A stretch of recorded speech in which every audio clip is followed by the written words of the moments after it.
នេះជាវីដេអូសម្រាប់ចុងឆ្នាំ2025ខ្ញុំថតនៅថ្ងៃទី31ខែធ្នូវីដេអូនេះខ្ញុំនិយាយអំពីសង្គ្រាមនិងការត្រៀមខ្លួនសង្គ្រាមអាចកើតឡើងគ្រប់ពេលវេលាទាំងអស់នៅក្នុងឆ្នាំ2025កាលពីដើមឆ្នាំខ្ញុំគិតថាឆ្នាំនេះខ្ញុំប្រហែលជាសល់លុយសល់កាក់ហើយពីព្រោះអីចាប់ផ្ដើមលក់សភៅលក់វគ្គរៀនហ្នឹងមានគេចោះឈ្មោះច្រើនរហូតដល់ខែ7ក៏មានការផ្ទុះអាវុធនៅព្រំដែនមុនផ្ទុះអាវុធនេះ2ខែគឺមានការបាញ់សម្លាប់ទាហានរបស់ខ្មែរយើង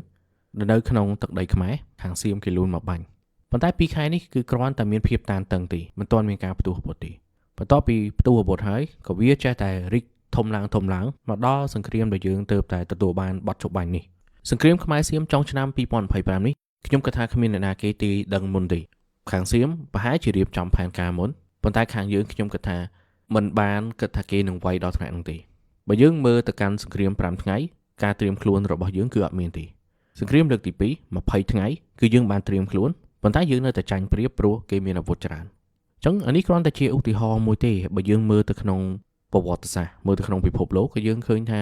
គ្មានអ្នកណាគេដឹងមុនថាសង្គ្រាមកើតឡើងទេឧទាហរណ៍ដូចជប៉ុនទៅវាយលុកលើកំពង់ផែ Pearl Harbor អញ្ចឹងក៏អត់មានឲ្យតម្រុយអីមុនដែររុស្ស៊ីវាយចូលអ៊ុយក្រែនក៏អត់មាននិយាយអីមុនដែរគ្រាន់តែគេថាគេធ្វើសមយុទ្ធប៉ុន្តែសមយុទ្ធចោះឡើងរថក្រោះរបស់រុស្ស៊ីហ្នឹងក៏ចូលឆ្លងបន្ទាត់ព្រំដែនអ៊ុយក្រែនការធ្វើឲ្យភ្ញាក់ផ្អើលវាជាយុទ្ធសាស្ត្រធ្វើសង្គ្រាមមួយអញ្ចឹងយើងមិនដឹងទេបើសិនជាយើងមិនមែនជាភាគីដែលទៅវាយគេមុនគឺយើងអាចដឹងមុនទេនៅពេលដែលសង្គ្រាមកើតឡើងការចរចាវាកែងតែកើតឡើងទៅតាមនឹងដែរនៅអំឡុងពេលចរចាសង្គ្រាមមិនចប់ទេសង្គ្រាមនៅតែបន្តរហូតឧទាហរណ៍ដូចនៅពេលដែលខ្មែរហើយនឹងសៀមចរចាគ្នាទាហាននៅជួរមុខនៅតែបាញ់គ្នាទៅដែរហើយបាញ់ខ្លាំងជាងមុនទៀតទោះបីជាប្រទេសណាប្រើការចរចាក្រោយឲ្យតែមានសង្គ្រាមគឺមិនមានសុវត្ថិភាពទេក្រោយដែលមានសង្គ្រាមជាមួយនឹងសៀមប្រហែលខែនេះខ្ញុំមើលឃើញថារបៀបដែលខ្ញុំរស់នៅហើយនឹងធ្វើការនេះมันសមស្របសម្រាប់ប្រទេសដែលកំពុងតែមានសង្គ្រាមទេបើមើលតាមប្រវត្តិសាស្ត្រខ្មែរហើយនឹងសៀមមិនចប់ត្រឹមប៉ុណ្្នឹងទេហើយឥឡូវនេះក៏វាអត់ទាន់ចប់ដែរការរៀបចំព្រំដែនមិនទាន់ដំណើរការទៅមុខទេយើងទើបតែយកបានបទចរចាហើយនឹងទទួលទាហានដែលជាចំណាប់ខ្មាំង18នាក់ត្រឡប់មកវិញអញ្ចឹងវានៅវែងឡាយតទៅទៀតចរចាដែលមិនត្រូវគ្នាហ្នឹងវាខ្លាំងជាងវាវាយយើងទៀតបើយើងមើលទៅលើផែនទីការរស់នៅដោយត្រៀមខ្លួនដើម្បីមានសង្គ្រាមគឺជារឿងដែលល្អបំផុតពីព្រោះប្រទេសកម្ពុជាយើងនេះនៅចន្លោះប្រទេសធំពីរដែលខ្លាំងជាងយើងទី1គឺសៀមហើយទី2គឺយួនសៀមជាមួយនឹងយើងវាមានបញ្ហាព្រំដែនហើយនៅមានបញ្ហាចំនួនផ្សេងទៀតដែលចេះតែគេយកមកប្រើប្រាស់ដើម្បីប្រឆេះកំហឹងប្រជាជនអញ្ចឹងវាមិនបាត់រឿងតាណាទេវៀតណាមទោះបីជាមិនមាត់ឡូឡាក៏មិនបានន័យថាគេពេញចិត្តយើងដែរអញ្ចឹងដោយសារតែយើងជាប្រទេសតូចនៅក្នុងតំបន់ជាមួយគេយើងអត់ដឹងថាអាចមានរឿងអីខ្លះកើតឡើងទេហើយខ្ញុំបើកវងកញ្ចក់កន្លែងនេះបន្តិចខ្ញុំមិនជឿថាវៀតណាមបកឲ្យទៅជាមានសង្គ្រាមដូចសៀមទេរបៀបដើរនយោបាយរបស់ប្រទេសទាំងពីរគឺខុសគ្នាតែនេះជាគំនិតរបស់ខ្ញុំទេអ្នកនរគ្នាប្រហែលជាអាចមើលឃើញផ្សេងពីហ្នឹងនិយាយដល់វៀតណាមគឺយើងត្រូវរៀនតាមចំណុចមួយគឺការត្រៀមខ្លួនរបស់វៀតណាមនេះត្រៀមខ្លួនជាប់រហូតពីព្រោះនៅក្នុងការចងចាំរបស់ប្រទេសវៀតណាមពេលណាដែលមានសង្គ្រាមពួកគេគឺត្រូវវេទនាក្នុងរយៈពេលយូរសង្គ្រាមដែលវៀតណាមធ្វើកម្រជាសង្គ្រាមខ្លីៗណាស់ឥឡូវយើងចូលមកដល់សំណួរតើយើងគួរត្រៀមអ្វីខ្លះសម្រាប់ប្រជាជនធម្មតាបើសិនជាយើងចាប់ផ្ដើមភ្លាមគិតថាអូរឿងនយោបាយគឺយើងត្រូវត្រៀមអាហ្នឹងគឺខុសហើយរឿងដំបូងគេហើយចាំបាច់ជាងគេគឺសុខភាពខ្លួនឯងសុខភាពទាំងផ្លូវកាយនិងផ្លូវចិត្តឥឡូវខ្ញុំឧទាហរណ៍ចុះដូចខ្ញុំអញ្ចឹងធាត់បើសិនជាដើរតែ1គីឡូហត់ទាំងហក់ដល់ពេលដែលមានសង្គ្រាមធ្វើអីកើតឬក៏យើងមានសុខភាពមិនល្អរស់នៅពឹងទៅលើថ្នាំរាល់ថ្ងៃចុះបើសិនជាមានសង្គ្រាមអាថ្នាំនឹងរមិនបានតែយើងធ្វើមិនអញ្ចឹងយើងមិនកាន់តែសោយទៀតហើយជួបសង្គ្រាមហើយនៅដាច់ថ្នាំទៀតការរស់នៅបែបហ្នឹងវាបានន័យថាយើងអត់ត្រៀមខ្លួនទេយើងរស់នៅហីអាវពីមុនមកខ្ញុំក៏ហីអាវដែរបើឃើញរដ្ឋាភិបាលដាក់អគុណសន្តិភាពគ្រប់កន្លែងអញ្ចឹងគាត់ថាមានសន្តិភាពហើយតែឥឡូវនេះខ្ញុំចាប់ផ្ដើមបដូរវិញដោយធ្វើម៉េចកុំឲ្យយើងវាថាខ្សោយខ្លាំងពេកអត់ចាំបាច់មាន six pack អីទេធ្វើយ៉ាងណាអាចទ្រាំបានយូរក្នុងការចំណាយកម្លាំងចេញមកក្រៅហើយជាពិសេសពេលដែលកំពុងតែ stress ខ្លាំងនៅអាចធ្វើការបានចំពោះបញ្ហាផ្លូវចិត្តវិញយើងពិបាកក្នុងការវាយតម្លៃបន្តិចបើនៅក្នុងពេលធម្មតាអត់មានសង្គ្រាមយើងនឹងមានផ្លូវចិត្តទន់ខ្សោយទៅហើយដល់ពេលដែលមានសង្គ្រាមយើងនឹងក្លាយទៅជាបន្ទុករបស់គ្រួសារឬក៏អ្នកជុំវិញខ្លួនវិញ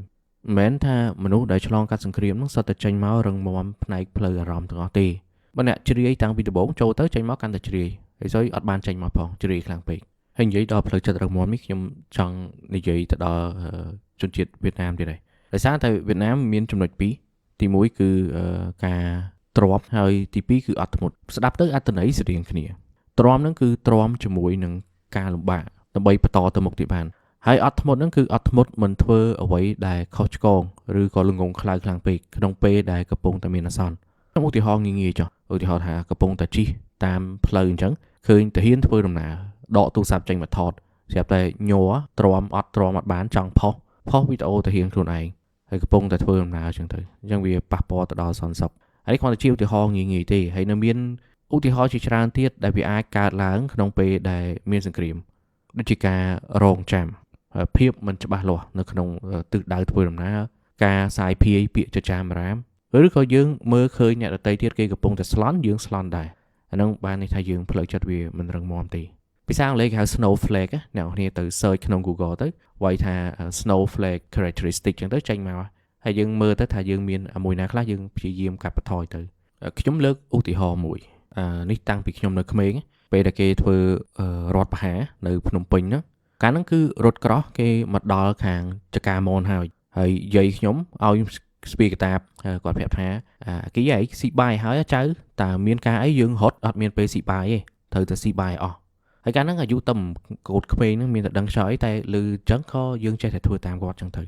ចានេះគឺជាការត្រៀមខ្លួនមួយហើយនៅឧទាហរណ៍បន្ទាប់ខ្ញុំនឹងនិយាយអំពីគ្រួសារដែររាងកាយទន់ខ្សោយចិត្តមិនអាចគ្រប់គ្រងបាននឹងធ្វើឲ្យប្រជាជនធម្មតានេះខ្លាចជាបន្ទុករបស់គ្រួសារខ្លួនឯងផងខ្លាចជាបន្ទុករបស់អ្នកនៅជុំវិញខ្លួនផងហើយមួយទៀតអាចខ្លាចទៅជាឧបករណ៍ដែលខាងសត្រូវគេយកទៅប្រើប្រាស់គេផុសព័ត៌មានណាដែលមិនពិតមួយមក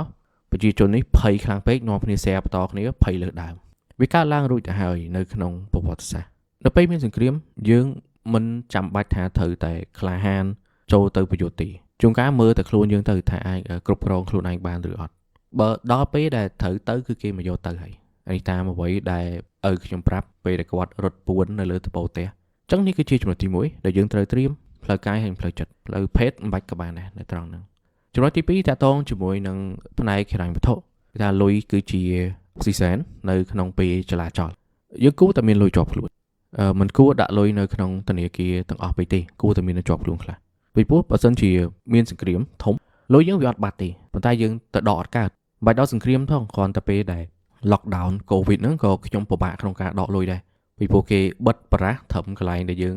មិនអាចជិះទៅដកលុយបានចំណុចទី2ដែលយើងត្រូវត្រៀមដែរគឺបំណុលធ្វើយ៉ាងណាកុំឲ្យធ្លាក់ទៅក្នុងបំណុលឯសោះបើគ្រួសាររបស់យើងមានអ្នកណាគេធ្វើកងទ័ពជួរមុខអីចឹងទៅ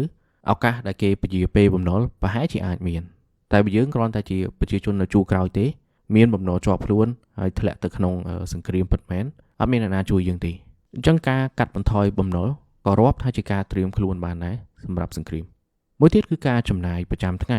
បើសិនជាអ្នកនាងសាកសួរខ្លួនឯងថាបើអត់មានចំណូលសោះតើយើងអាចបន្តចាយវាបែបហ្នឹងបានប្រហែលខែបើសិនជាអាចបាន 5-6 ខែឡើងបាននឹងវាគួរសមតែបើថាបានតែ1ខែ2ខែទេអានោះយើងគួរគិតគូរពីការកាត់ចំណាយរបស់យើង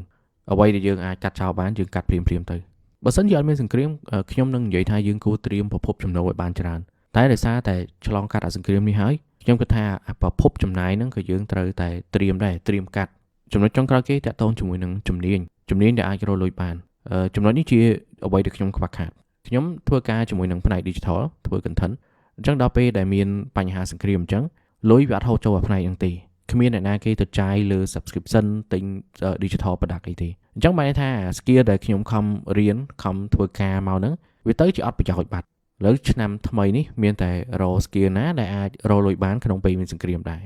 បើយើងមានលុយសន្សំហើយ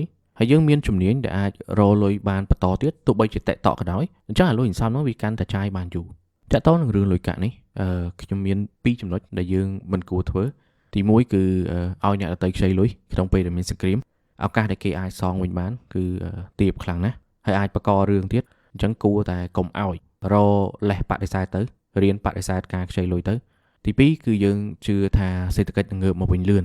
ការជឿបែបនេះគឺជាក្តីសង្ឃឹមคล้ายៗទេឥឡូវខ្ញុំឧទាហរណ៍ទៅចុះ នេះជាការស្មានរបស់ខ្ញុំទេក្រោយសង្គ្រាមនេះបើសិនជាអត់មានការវាយគ្នាបន្តទៅទៀត6ខែទើបទីផ្សារដើរឡើងវិញហើយ6ខែទៀតទើបខ្ញុំអាចចាប់ផ្ដើមលក់ digital product បាននេះជាការស្មានរបស់ខ្ញុំអញ្ចឹងខ្ញុំមិនអាចចាំរហូតដល់ទៅ1ឆ្នាំហើយនៅត្រាំត្រែងជាមួយនឹងរឿងនឹងបានទេអ្នកនរគ្នាកុំគិតថាត្រឹម1ខែ2ខែវាអាចបកមកងាយស្រួលវិញសេដ្ឋកិច្ចនេះវាធ្លាក់គឺលឿនណាស់តែវាឡើងគឺឡើងកើមការត្រៀមខ្លួនផ្នែកហិរញ្ញវត្ថុសម្រាប់សង្គ្រាមមិនបានន័យថាយើងខ្លាចជាអ្នកមានទេក៏ប៉ុន្តែវាជួយធ្វើយ៉ាងណាពេលដែលមានបញ្ហាយើងអាចមានជំរឿសខ្លួនឯងចំណុចទី3ដែលយើងត្រូវត្រៀមដែរតាក់ទងជាមួយនឹងការទទួលព័ត៌មានហើយនឹងចំណេះដឹងនៅលើបណ្ដាញសង្គមក្នុងរយៈពេលដែលយើងមានសង្គ្រាមជាមួយនឹងសៀមនេះខាងក្រសួងជាច្រើនបានផ្សព្វផ្សាយអំពីព័ត៌មានមិនពិតឬ fake news ហើយជៀសវាងកុំឲ្យយើងនឹងជឿទៅតាម account ដែលខាងសៀមបង្កើតមកដើម្បីបំពុលបណ្ដាញសង្គមយើងអញ្ចឹងទាំងអស់នេះតាមពិតយើងគួរតែត្រៀមខ្លួនមុនពេលដែលមានសង្គ្រាមពាក្យចចាមបារាមតគ្នានៅក្នុងក្រុម Telegram វីដេអូដែលយើងមើលមិនសូវច្បាស់ប៉ុន្តែចង់បង្ហាញពីរឿងអីមួយឬក៏ការនិយាយតគ្នាថាមិត្តភក្តិខ្ញុំប្រាប់បងខ្ញុំប្រាប់អីនេះมันអាចយកមកប្រើការបានទេអញ្ចឹងនៅក្នុងឆ្នាំ2026នេះសម្រាប់ខ្ញុំនេះខ្ញុំនឹងចាប់ផ្ដើមកាត់បន្ថយប្រភពព័ត៌មានដែលខ្ញុំទទួលមកខ្ញុំ follow តែ page ផ្លូវការនិង page របស់អ្នកយកព័ត៌មានធំហើយអត់ follow ច្រើនទេដើម្បីកុំឲ្យពុលហើយខ្ញុំចង់ឲ្យអ្នកនរគ្នាចំណាំមួយប្រភពព័ត៌មានណាក៏ដោយតែធ្វើចេញមកក្នុងគោលបំណងបភ័យយើងធ្វើឲ្យយើងល្ងងលើសដើមដោយបង្វែរសាច់រឿងពីមួយទៅមួយជាប្រភពព័ត៌មានដែលយើងមិនគួរ follow ទេឧទាហរណ៍ដូចជា ad ថាអញ្ចឹងអ្នកនរគ្នាទៅរើសប្រភពព័ត៌មានហើយកុំចាំតសង្គ្រាមផ្ទុះទៀតពីព្រោះពេលដែលសង្គ្រាមផ្ទុះហ្នឹងមិនដឹងថាមានអ្នកណាខ្លះទេចាប់ផ្ដើមធ្វើជាអ្នកសារព័ត៌មានមួយទៀតតកតូននឹងចំណេះដឹងគឺចំណេះដឹងផ្នែកភូមិសាស្ត្រមិនភូមិសាស្ត្រនយោបាយទេតកតូននឹងផ្លូវធ្វើដំណើរនេះជាចំណុចខ្សោយរបស់ខ្ញុំដែរផ្លូវតែញញៃពេកគឺខ្ញុំអត់ចាំទេអញ្ចឹងយើងគួរតែស្គាល់ផ្លូវឲ្យបានច្រើនជាពិសេសផ្លូវវាងផ្លូវអីហ្នឹងគឺស្គាល់ទៅពេលដែលមានបញ្ហាយើងដឹងថារត់ទៅផ្លូវណាហើយខ្ញុំអ្នកដែលអត់ស្គាល់ផ្លូវនេះភ័យណាដោយសារតែអត់ដឹងថាត្រូវទៅកន្លែងណាជាមួយគេយើងគិតទុកមុនអត់ដឹងខ្ញុំនៅពេញតាំងពីក្មេងមែនតែបើឲ្យស្គាល់ផ្លូវក្លុកក្លៀតអីគឺអត់ស្គាល់ទេស្គាល់បានតែផ្លូវធំហើយផ្លូវណាដែលធ្លាប់ជិះទៅធ្វើការហ្នឹងហើយកន្លែងនេះខ្ញុំចង់បន្ថែមតិចដែរយើងអាចថាយើងពឹងទៅលើ Google Map ឬពឹងទៅលើ tool ផ្សេងតែកន្លែងហ្នឹងគឺយើងត្រូវគិតដូចគ្នាចុះបើសិនជាអត់មានអស់ហ្នឹងតើយើងធ្វើមិនដឹងផ្លូវយើងអាចសម្រេចចិត្តបានដោយខ្លួនឯងឬអត់បើអត់ទេបានថាយើងនៅពឹងលើអ្វីមួយដែលវាអាចបាត់ទៅវិញក្នុងពេលដែលមានសង្គ្រាមពិតប្រាកដចុងក្រោយគេនៅតែជាចំណេះដឹងដដែលគឺតាក់ទងជាមួយនឹងប្រវត្តិសាស្ត្រយើងត្រូវរៀនប្រវត្តិសាស្ត្រខ្លួនឯងឲ្យបានច្រើនត្រូវរៀនប្រវត្តិសាស្ត្រជាមួយនឹងសត្រូវឲ្យបានច្រើនបន្ទាប់មករកមើលបែបផែនឬក៏ទម្រង់ណាដែលវាកើតឡើងដដែលលើឧទាហរណ៍ថាចំនួនជាមួយនឹងសៀមអញ្ចឹងអ្វីដែលវាធ្លាប់ធ្វើតាំងពីចំនួនសម្ដេចតាឥឡូវក៏វាធ្វើដដែលដែរក្រៅពីការប្រើប្រាស់អាវុធធុនធ្ងន់ក្បួនដែលវាប្រើគឺដដែលចំពោះឯកសារប្រវត្តិសាស្ត្រនេះជាការឲ្យយោបល់របស់ខ្ញុំទេអ្នកនេះអាចសាកល្បងអានសភៅប្រវត្តិសាស្ត្រដែលសេពីជីវប្រវត្តិដោយសារតែសភៅប្រភេទហ្នឹងនិយាយអំពីបទពិសោធន៍មនុស្សម្នាក់នៅក្នុងពេលដែលមានសង្គ្រាមឧទាហរណ៍ដូចជាសភៅរបស់លោកតាចុតខៃដែលគាត់និយាយពីការរត់គេចខ្លួននៅក្នុងជំនាន់ខ្មែរក្រហមសភៅប្រភេទហ្នឹងផ្ដល់បទពិសោធន៍ឲ្យយើងមិនត្រឹមតែផ្ដល់តែជាឆ្នាំខែឬក៏ព្រឹត្តិការណ៍ដែលកើតឡើងទេប៉ុន្តែនឹងប្រាប់យើងថាបើសិនជាជួបបញ្ហាអញ្ចឹងគួរធ្វើបែបណាខ្ញុំអានសភៅគាត់ប្រហែលជាមួយឆ្នាំហើយឥឡូវនេះនៅកន្លែងដែលចាំច្បាស់ជាងគេគឺបើសិនជាចោះទឹកទៅមានឆ្លើងចូលទៅក្នុងពងយើងត្រូវរងចាំឲ្យវាចេញមកវិញហើយយើងនោមអត់ចេញប្រហែលថ្ងៃក្រៅពីហ្នឹងគឺដូចជាញ៉ៃពីព្រោះជាសភៅនិយាយអំពីការរត់គេចបែបលេងសើចការសរសេររបស់គាត់មានការលេងសើចច្រើននៅក្នុងពេលសង្គ្រាមយើងមិនស្លាប់ដោយសារមិនបានទទួលព័ត៌មានទេប៉ុន្តែយើងអាចនឹងស្លាប់បើសិនយើងទទួលព័ត៌មានខុសចំណុចដែលយើងត្រូវត្រៀមទី4តាក់ទងជាមួយនឹងគ្រួសាររបស់យើងបើសិនជាអ្នកនរនេះអត់មានគ្រួសារខ្លួនឯងទេនៅធ្វើជាកូនងាក្នុងបន្ទុករបស់ឪពុកម្ដាយក៏អាចស្ដាប់លេងទៅហើយយើងអាចជួយឪពុកម្ដាយយើងបានខ្លះហើយអ្នកដែលមានគ្រួសារហ្នឹងហើយត្រូវត្រៀមជាងអ្នកដែលអត់ទាន់មានគ្រួសារឥឡូវតើត្រៀមអីគេខ្លះនេះជាការនឹកឃើញរបស់ខ្ញុំទេមានចំណុចខ្លះទៀតអ្នកនរនេះអាចបន្ថែមដល់ខ្លួនឯងទៅពីព្រោះគ្រួសារមួយគឺខុសៗគ្នាទី1ខ្ញុំគិតថាពាក្យក្នុងចិត្តបើសិនជាយើងចង់និយាយអីនិយាយឲ្យទៅចង់ប៉ះប៉ូវរឿងអីមួយប៉ះប៉ូវឲ្យទៅអាហ្នឹងសម្រាប់អ្នកដែលរស់ត្រៀមសង្គ្រាមកុំគិតថាចាំថ្ងៃណាល្អជាងនឹងថ្ងៃណាហុកស៊ុយចាំទៅនិយាយមិនបាច់ទេត្រូវនិយាយឲ្យទៅព្រោះនៅក្នុងពេលសង្គ្រាមនេះយើងងាយនឹងស្ដាយក្រោយណាពីព្រោះយើងគិតថាយើងអស់ឱកាសដើម្បីនិយាយអំពីអស់ហ្នឹងហើយ មិនថាតែពាក្យល្អទេពាក្យមិនល្អក៏យើងនិយាយឲ្យហើយទៅឲ្យវាធូរចិត្តខ្លួនឯងទី2តាក់ទងជាមួយនឹងការជជែកគ្នាហើយជាមួយនឹងគ្រួសាររបស់យើងហើយយើងគួរតែជជែកថាបើសិនជាមានសង្គ្រាមយើងគួរទៅកន្លែងណាទៅផ្លូវណាអ្នកណាគេនឹងដឹកនាំអ្នកណាគេអ្នកសម្រេចចិត្តហើយស្អីដែលយើងគួរយកទៅតាមខ្លះស្អីដែលយើងគួរវត្តចោលទាំងអស់នេះគួរតែនិយាយមុនពេលដែលមានសង្គ្រាមខ្លាំងបើសិនយើងអត់ធ្លាប់និយាយកន្លែងហ្នឹងទេវារៀងពិបាកនិយាយតែខ្ញុំនៅជាមួយគ្រួសារខ្ញុំសិនអ្នកឆ្លងកាត់ជំនាន់ខ្មែរក្រហមមកអញ្ចឹងទាំងអស់នេះនិយាយដែរពេលដែលប្រឈមមុខជាមួយនឹងគ្រោះថ្នាក់យើងតែងតែមានការច្បោកច្បល់ផ្នែកផ្លូវចិត្តតែបើសិនយើងបាននិយាយគ្នាមុននៅរឿងអស់ហ្នឹងយើងដឹងថាត្រូវធ្វើអីជួនកាលមើលតែមុខគ្នាហ្នឹងក៏ដឹងថាត្រូវហត់ទៅយកអីមកដែរយើងមិនអាចត្រៀមខ្លួនម្នាក់ឯងហើយរំពឹងថាអាចត្រៀមបានទាំងអស់ទេលើឧទាហរណ៍ថាមួយគ្រួសារមាន5នាក់ស្រាប់យើងគិតតែម្នាក់ឯងយើងធ្វើទៅមិនរួចបើ4នាក់ទៀតអត់មានខ្វល់សោះធ្វើមិនកើតចំណុចមួយទៀតតាក់ទងជាមួយនឹងការបង្រៀនកូននេះបើសិនជាកូនអាចនិយាយស្ដាប់គ្នាបាន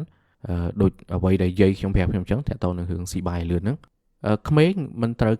ការបន្លាចទេប៉ុន្តែពួកគេចង់ឲ្យយើងនឹងប្រាប់គេថាគួរធ្វើអីខ្លះដើម្បីដែលជួបបញ្ហាពេលហ្នឹងគឺដឹងថាត្រូវធ្វើអីអត់ចាំបាច់បន្លាចទេយើងនិយាយតាមសម្រួលបានហើយមួយទៀតកុំធ្វើជាមនុស្សចាស់ដែលស្លន់តាមមនុស្សចាស់ស្លន់ក្មេងស្លន់ដែរការលាក់បាំងការពិតពីអ្នកនៅក្នុងផ្ទះអត់មានជួយអីទេមានតែការត្រៀមខ្លួនទេដែលអាចជួយឲ្យគ្រួសាររបស់យើងនឹងរឹងមាំបាននៅក្នុងពេលគ្រោះថ្នាក់គ្រួសាររបស់យើងអាចជាកម្លាំងអាចជាចតុលរបស់យើងមួយទៀតឬក៏ពួកគេអាចคล้ายទៅជាច្រវាក់ដែលទាញយើងធ្លាក់ចុះទាំងអស់គ្នាអញ្ចឹងបើសិនយើងបានត្រៀមមុននឹងអាចជួយគ្នាទៅវិញទៅមកបានចំណុចចុងក្រោយគេដែលយើងត្រូវត្រៀមតាក់ទងជាមួយនឹងការងាររបស់យើងឬក៏មុខរបររបស់យើងនឹងដោយអ្វីដែលខ្ញុំលើកមកមុននឹងអញ្ចឹងការងារដែលខ្ញុំកំពុងតែធ្វើនេះវាផុយស្រួយណាស់ដូចជាការរកលុយពី YouTube អញ្ចឹងក៏ផុយស្រួយដែរពីមុនមកខ្ញុំអត់ធ្លាប់គិតដល់ចំណុចនេះទេពីព្រោះខ្ញុំជឿទៅលើពីអគុណសន្តិភាពតែឥឡូវនេះខ្ញុំមើលឃើញថាបើសិនជាសង្គ្រាមនោះវាអាចរីកធំតទៅទៀតដូចរុស្ស៊ីជាមួយអ៊ុយក្រែនវាคล้ายទៅជាការឈ្លានពានគ្នា YouTube គេអាចផ្អាកមិនឲ្យរកលុយនៅក្នុងប្រទេសទាំងពីរអញ្ចឹងយើងដែលបានលុយពីខាង YouTube ហ្នឹងក៏វាទៅលេងរួចទៀតដែរអញ្ចឹងការត្រៀមខ្លួនជាមួយនឹងការងារនេះគឺទីមួយយើងទទួលស្គាល់ថាការងាររបស់យើងហ្នឹងវាផុយស្រួយឬក៏អត់យើងមើលថាតើវាពឹងផ្អែកទៅលើគេខ្លះត្រូវតែមានភ្លើងត្រូវតែមានអ៊ីនធឺណិតចុះបើអត់ភ្លើងអត់អ៊ីនធឺណិតធ្វើមិនចេញធ្វើមិនបានលុយឬក៏ត្រូវពឹងទៅលើខាងណាមួយដែលគេបើកលុយឲ្យឬក៏ពឹងទៅលើអតិថិជនដែលជាបរទេសទាំងអស់នេះគឺយើងត្រូវគិតមុនទាំងអស់វាអត់អាចធានាបានថាពេលដែលមានសង្គ្រាមយើងនៅតែមានចំណូលទេការគិតបែបនេះមិនមែនយើងបំភ័យខ្លួនឯងទេប៉ុន្តែយើងត្រូវឲ្យច្បាស់សិនសម្រាប់អ្នកដែលធ្វើការវិញនេះខ្ញុំចង់លើកពីចំណុចនេះមួយបើសិនជាការងាររបស់យើងពេលដែលបញ្យល់ប្រាប់គេទៅវាតាក់ទងជាមួយនឹងការរៀបចំ strategy ឬក៏ជាគ្រប់គ្រងផ្នែកកណ្ដាល middle management អាហ្នឹងយើងងាយនឹងប៉ះពាល់ណាស់ពេលដែលមានសង្គ្រាមឬក៏មានបញ្ហាសេដ្ឋកិច្ចគឺគេកាត់អ្នកដែលនៅក្នុងហ្នឹងចេញហើយតែបើការងារយើងងាយយល់ដូចជាគ្រូបង្រៀនគ្រូពេទ្យអ្នកលក់ដូរអ្នកជួសជុលជាងជួសជុលផ្សេងៗចឹងអាហ្នឹងគឺអត់ពិបាកយល់ទេថាការងារហ្នឹងគេរាប់ថាជាទូនាទីនៅក្នុងសង្គមប៉ុន្តែការងារដែលខ្ញុំនិយាយមុនហ្នឹងថាគេនឹងកាត់ចោលហ្នឹងវាជាទូនាទីនៅក្នុង corporate job ការងារ corporate បានលុយតែពេលអត់មានសង្គ្រាមទេមួយទៀតដែរគឺភាពបត់បែនក្នុងការផ្លាស់ប្ដូរការងារហើយខ្ញុំនិយាយលេងជាមួយពុនខ្ញុំទេខ្ញុំថាបើសិនជារកលុយពី YouTube អត់បានមានតែដាក់អាទេសមួយទៅលក់បាយឆាការនិយាយនេះគ្រាន់តែការគិតទុកមុនទេបើសិនជាវាមានបញ្ហាពិតមែនតើយើងអាចទទួលការបដូរកិច្ចការហ្នឹងដោយអត់មានអំណួតបានឬអត់ព្រោះអំណួតនេះវាមានតម្លៃណាវាថ្លៃមែនតើបើសិនយើងនៅអោបវាជាប់ពេលដែលសង្គ្រាមគឺយើងអត់មានបានអីដូចគេទេចំពោះការងារនៅក្នុងពេលដែលមានបញ្ហាអត់មានអ្នកណាគេការពារយើងទេមិនថាយើងធ្វើការឲ្យគេឬក៏ធ្វើការឲ្យខ្លួនឯងនៅផ្ទះហ្នឹងទេដូចតែគ្នាពីមុនពេលដែលមានបញ្ហានេះខ្ញុំគិតថាខ្ញុំអាចគ្រប់គ្រងមុខរបរខ្លួនឯងបានឥឡូវនេះខ្ញុំគិតថាមុខរបរខ្ញុំវាស៊ីសងទៅលើចំនួនគ្រាប់ដែលសៀមវាតម្លាក់មកតែតិចឬក៏ច្រើនបើតម្លាក់កាន់តែច្រើនតម្លាក់កាន់តែឆ្ងាយអាហ្នឹងមុខរបរខ្ញុំនេះវាកាន់តែអង្គើទៀតហើយតម្លាក់កាន់តែយូរទៀតវាបាត់ប្រោយអញ្ចឹងគឺមាន5ចំណុចហ្នឹងខ្ញុំសរុបមកវិញទី1គឺយើងត្រៀមផ្លូវកាយនិងផ្លូវចិត្តទី2គឺយើងត្រៀមផ្នែកហិរញ្ញវត្ថុទី3គឺយើងត្រៀមផ្នែកព័ត៌មាននិងចំណេះដឹងទី4គឺយើងត្រៀមផ្នែកគ្រួសារចុងក្រោយគេគឺយើងត្រៀមជាមួយនឹងការងាររបស់ខ្លួនឯងការរស់ត្រៀមសង្គ្រាមមិនបានន័យថាយើងរស់នៅក្នុងភាពភ័យខ្លាចឬក៏យើងស្រែកឃ្លានធ្វើសង្គ្រាមឬក៏មួយថ្ងៃស្រែកតែរឿងជាតិនិយមទេប៉ុន្តែវាជាការរស់នៅ ដើម្បីឲ្យខ្លួនយើងនេះមានសុខភាពល្អជាងមុនរឹងមាំជាងមុនយើងអាចគ្រប់គ្រងហិរញ្ញវត្ថុនិងគ្រួសារខ្លួនឯងបានយើងអាចធ្វើការបត់បែនបានដោយមិនស្ទាក់ស្ទើរហើយចុងក្រោយគេគឺយើងទទួលយកព័ត៌មានដោយមិនមានភាពចលាចលមនុស្សដែលបានត្រៀមខ្លួនមុនគេមិនសូវស្លន់ទេហើយបើសិនជាស្លន់ក៏គេមិនស្លន់យូរដែរកន្លែងនេះខ្ញុំលើកម្ដងទៀតយើងគួរតែមើលគំរូវៀតណាមត្រៀមមិនចេះអស់មិនចេះហើយទេហើយគេត្រៀមដោយស្ងាត់ស្ងៀមបំផុតគេមិនជឿថាមានអ្នកចិត្តខាងឬក៏បរទេសណាមកជួយគេកើតទេបើសិនជាមានសង្គ្រាមកើតឡើងប្រទេសខ្មែរយើងមិនចាំបាច់ទៅធ្វើតាមប្រទេសវៀតណាមទេគេលោថាគេកុម្មុយនីសសុទ្ធយើងមិនចង់បកទៅរកកុម្មុយនីសវិញប៉ុន្តែយើងអាចរៀនពី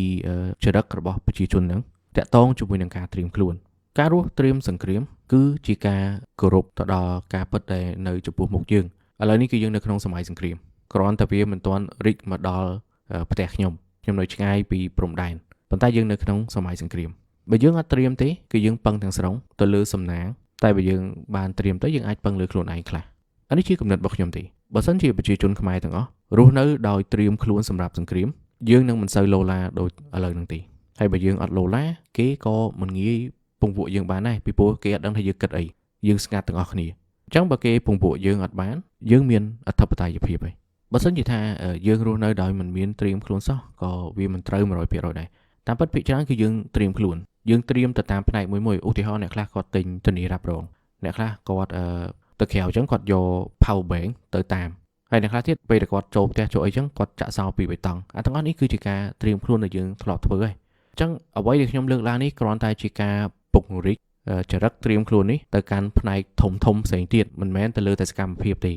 អញ្ចឹងមុននឹងបញ្ចប់ទៅខ្ញុំចង់បញ្ជាក់មួយដែរការត្រៀមខ្លួនមិនបានន័យថាយើងអាចទាយដឹងថានឹងមានសង្គ្រាមឬក៏អត់ទេប៉ុន្តែវាអាចធានាបានថាបើសិនជាមានសង្គ្រាមពិតមែនយើងវាមិនដុនដាបមុនគេលើកលែងតែគ្រាប់វាធ្លាក់ចំកន្លែងយើងឈរឬក៏នៅអាហ្នឹងបើយើងដុនដាបមុនគេតែវាមិនទាន់មកដល់ទេគឺយើងអាចតស៊ូបានយើងអាចឆ្លងផុតអញ្ចឹងខ្ញុំមានតែប៉ុណ្្នឹងទេនៅក្នុងវីដេអូនេះអរគុណសម្រាប់ការស្ដាប់ពីដើមរហូតដល់ចប់បើសិនជាអ្នកនរគ្នាមានយោបល់អ្វីបន្ថែមទៀតឬក៏យល់ថាផ្នែកណាទៀតដែលយើងគួរត្រៀមខ្លួនដើម្បីរស់ក្នុងសង្គ្រាមអាចចូលខមមិននៅខាងក្រោមបានអរគុណចាំជួបគ្នានៅក្នុងវីដេអូក្រោយ